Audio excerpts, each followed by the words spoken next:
A ver, bueno, Julio, en clase vimos varios tipos de movimientos.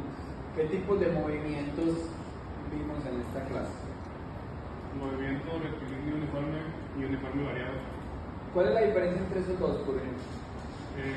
El uniforme es que es constante y el variado es que pues, las fuerzas pueden pues, ser diferentes, no son constantes en cada tiempo. ¿Qué otro tipo de movimientos vimos? Circular. ¿Qué más? De movimientos. El movimiento circular constante y el no constante. Igual. Las fuerzas centrífugas y la tangencial. No, pero estamos hablando de tipos de movimientos. Otro movimiento. ¿Alguien sabe? El armónico. Bueno, no sé si lo contaría. El parabólico, caída libre.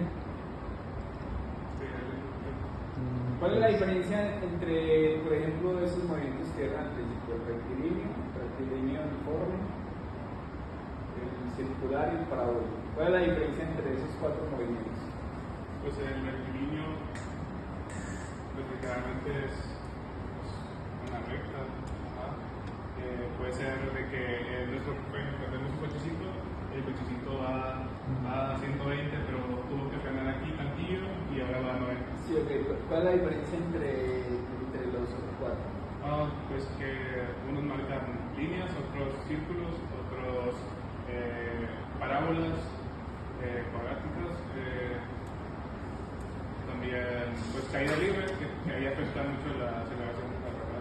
Okay. ¿Qué tipo de movimiento es el movimiento del proyectil? Movimiento proyectil, parabólico. Ok, bueno, paremos ahí.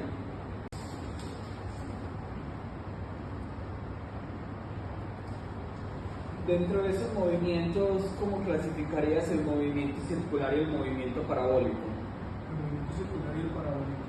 ¿Cómo de qué tipo? Bueno, el tipo del circular depende mucho, pero más que nada es un movimiento que tiene un máximo y un mínimo, además de un cero.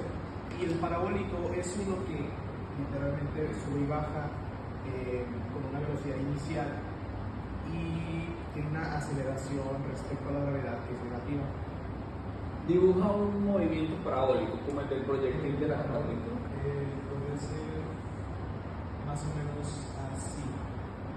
Tiene un máximo de altura y digamos que tiene un ángulo aquí que nos representa hacia dónde se moverá. Además de que con respecto al tiempo, que es el que representa X, debería de subir y después disminuir.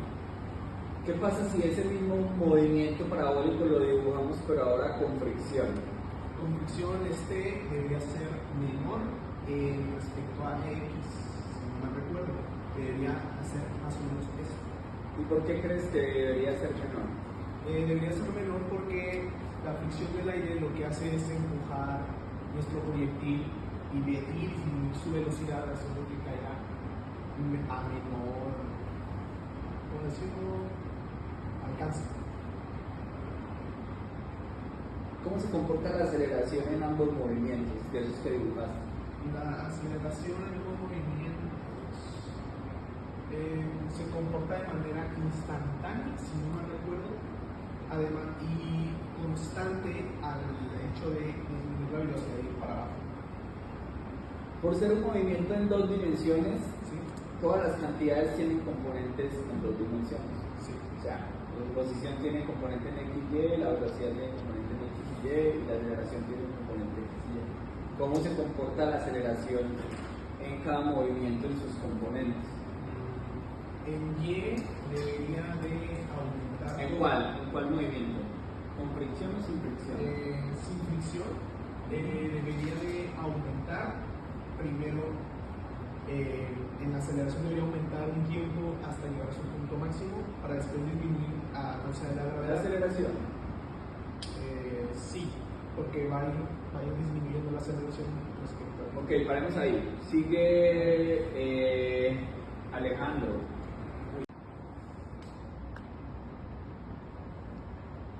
hablando del movimiento parabólico, ¿cuál es la diferencia entre, o sea, cuando nosotros describimos el movimiento del tiro parabólico, lo tenemos que hacer en dos dimensiones, una en X y una en Y? ¿Cuál es la diferencia del comportamiento de la posición en X respecto a la de Y? Bueno, la de Y tiene un cambio primero positivo y luego negativo, y el X es constante ya que siempre va a ir hacia adelante. Siempre tiene. Porque para ahí estamos hablando de qué variable, de qué magnitud. Bueno, la velocidad es, digamos que la X, lo que vamos a necesitar es la velocidad inicial para saber cuánto va a avanzar. Además de que vamos a ocupar a Y para saber en qué momento cae y deja de avanzar en X. Okay, pero ¿cuál es la diferencia entre describir el movimiento en X y describir el movimiento en Y? El movimiento parabólico. Digamos que el movimiento en Y, lo va a hacer en una recta. El movimiento en Y debería de ser más que nada, también sería una parábola, ya que al aumentar y luego bajar sería más o menos así, digamos. Y el X debería de ser más o menos una diagonal hacia abajo, ya que digamos que la velocidad es constante, pero en un punto cae y ya no avanza más. ¿Algo que decir ustedes respecto a lo que él está diciendo? Con la distancia en X vendría siendo constante o más una línea con pendiente cero. Sí. Y en la de Y, pues sí coincido con él. Si hablamos de la velocidad, ¿cómo se comportaría? La velocidad en X y la velocidad en Y. Diría que en X constante y en Y pues vendría siendo variable, pero disminuiría con el tiempo.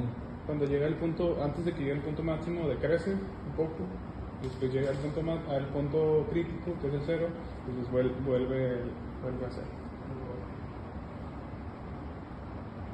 Ok, bueno, haremos ahí el video.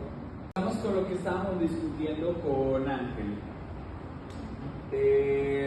¿Cómo se comportaría la aceleración en cada componente, en cada uno de sus movimientos? En cada componente tiene un movimiento.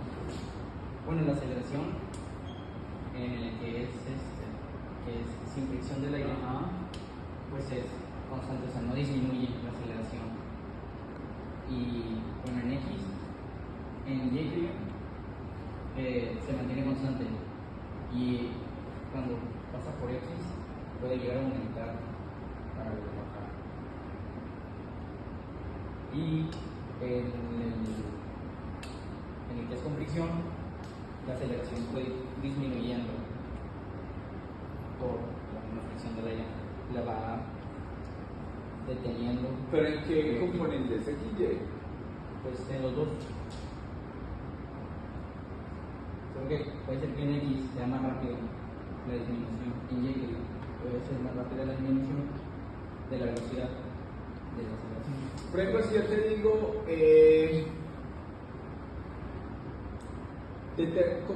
¿qué variables? O sea, yo te pregunto, calculemos el alcance máximo que tiene tu proyectil. ¿Qué necesitarías para determinar ese alcance máximo que tu proyectil puede lograr? Pues sería el ángulo. Se necesitaría también, podría ser la velocidad a la que sale disparar el proyectil, la aceleración. También. Ok, ¿qué método numérico usamos para simular ese lanzamiento? Método numérico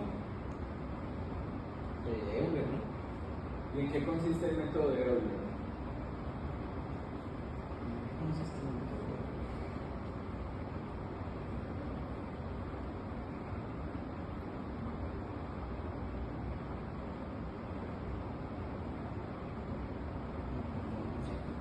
Bueno, a ver, vamos.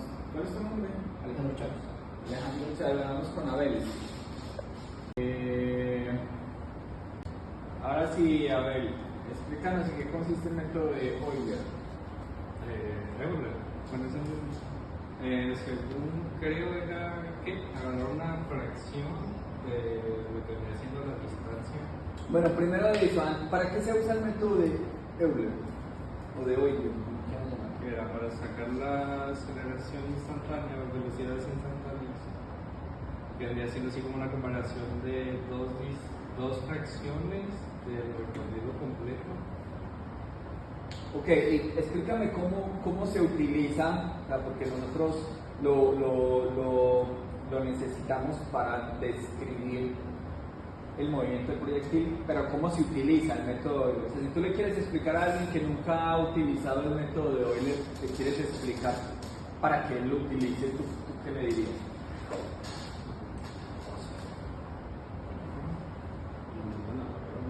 ¿Cómo? O sea, no sabría cómo explicarle o cómo. O sea, dices, mira, yo quiero modelar el movimiento del proyectil con el método de Euler.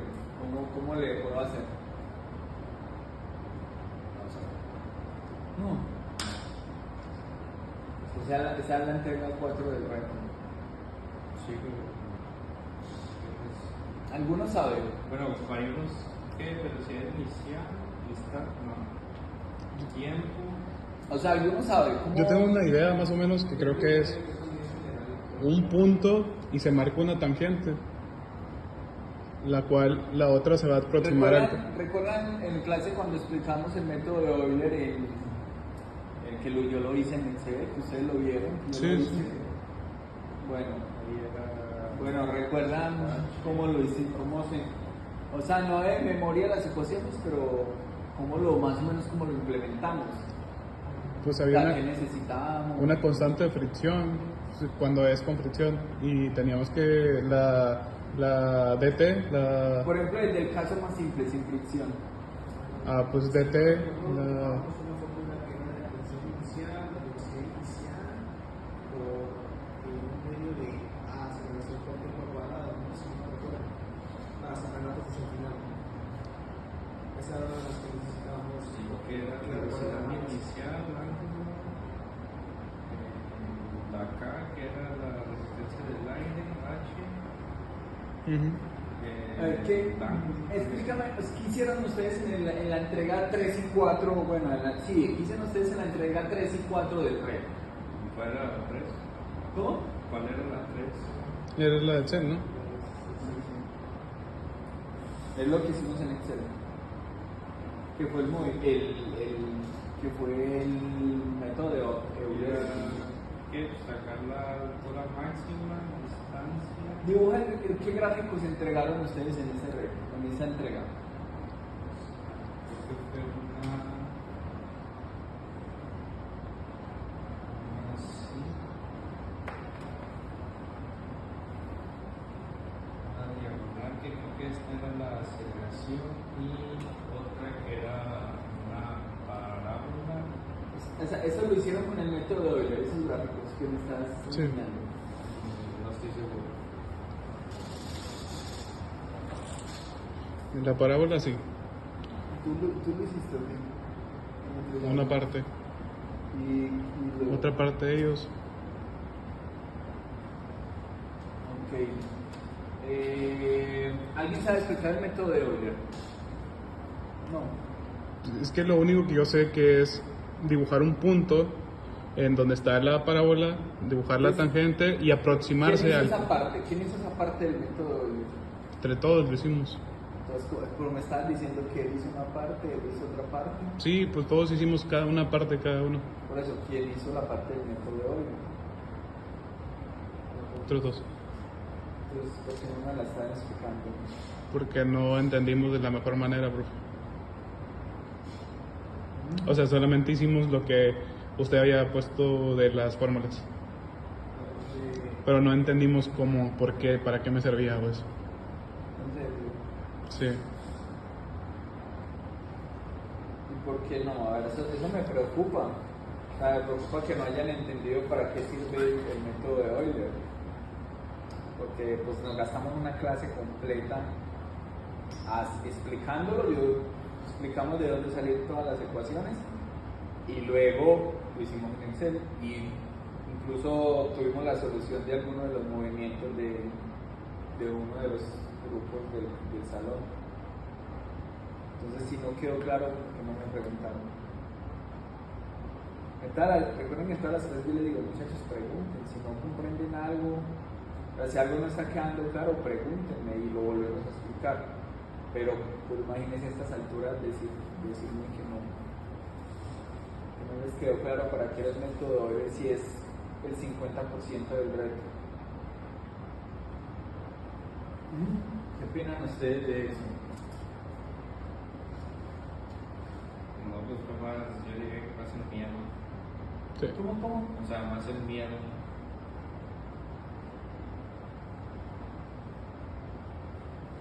Entonces, ¿qué más? A ver, no, pues dime, a ver, cuéntame entonces en qué consistió la solución del reto,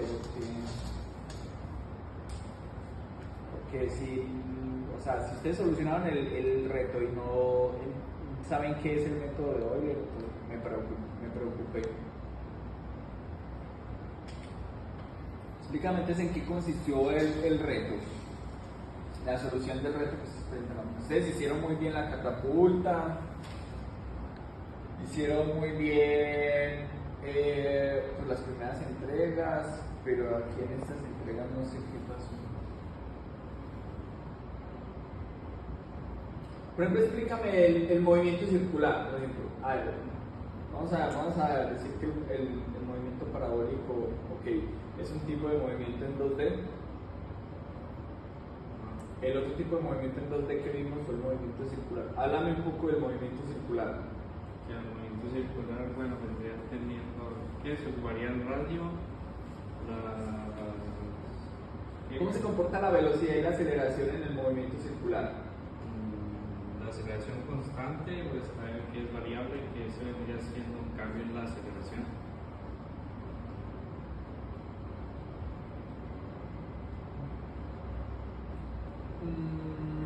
¿Qué tipo de aceleraciones hay en el movimiento circular? Centrípeta o centrifugal, ¿será?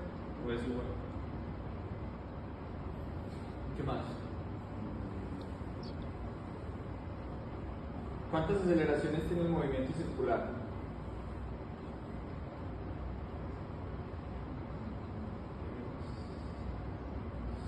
Tres. La aceleración tangencial, la centrípeta. ¿Y cuándo existe una o la otra de esas que mencionas? La tangencial vendría siendo con el acelerado variable. Y el centrípeta eso vendría siendo con la aceleración constante. O bueno, velocidad constante. Ponemos ahí. Vamos con